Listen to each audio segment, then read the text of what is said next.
Isang nakakalungkot na balita dahil si Charlie Kirk ay na-assassinate habang siya po ay nagsasalita. He is advocator, public figure, at follower ni Jesus. At ito, yung itsura bago po siya i-assassinate sa Utah. Not just intra-biblical evidence, but extra-biblical evidence that Jesus Christ was a real person. He lived a perfect life. He was crucified, died, and rose on the third day, and He is Lord, and God over all, Christ is King. Iilan lang po ang di nakakakilala sa kanya. Pero sa USA po, napakalaki po ng kanyang platform. Sa bawat pagsasalita niya, massive po ang nakakakilala kay Lord at na-enlighten. Kasi sa bawat pagsagot po niya sa mga logical question, merong biblical truth. I honor this man dahil sa kanyang pananampalataya at sa kanyang advokasya na binibigay po sa mga kabataan. Bukod sa kasing taon ko po siya, napapanood ko na po siya bago pala ako maging Christian vlogger 3 years ago.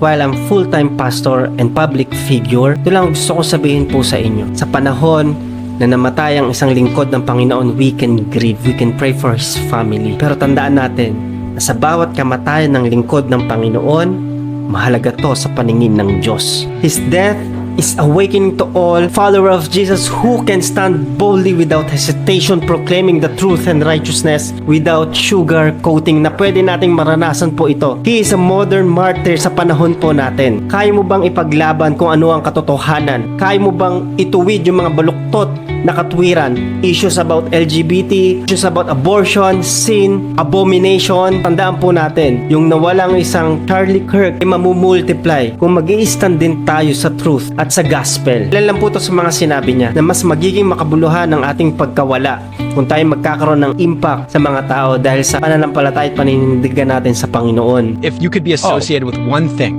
how would you want to be remembered? I want to be remembered for courage for my faith. That would be the most important thing. The most important thing is my faith. Kahit na tayo po ay nasa perilous time at tayo nakapaligid sa terrible people. Are you a Christian by any chance? Very, very much so. Like, why is that exactly? Oh, Jesus saved my life. I'm a sinner, gave my life to Christ, most important decision I ever made. Masakit yan para sa mga namatayan.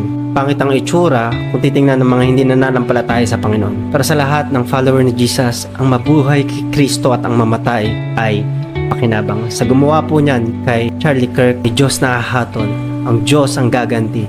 Ang Diyos ang magbibigay na matuwid na paghuhukom. Can you imagine? Man of God will enter to the kingdom of heaven. It's whether or not you repent and you ask Christ to come in as your Lord and Savior. That's the only thing that will save you from eternal damnation. Maririnig niya, well done, good and faithful servant. Enter to the joy of your master. Hallelujah.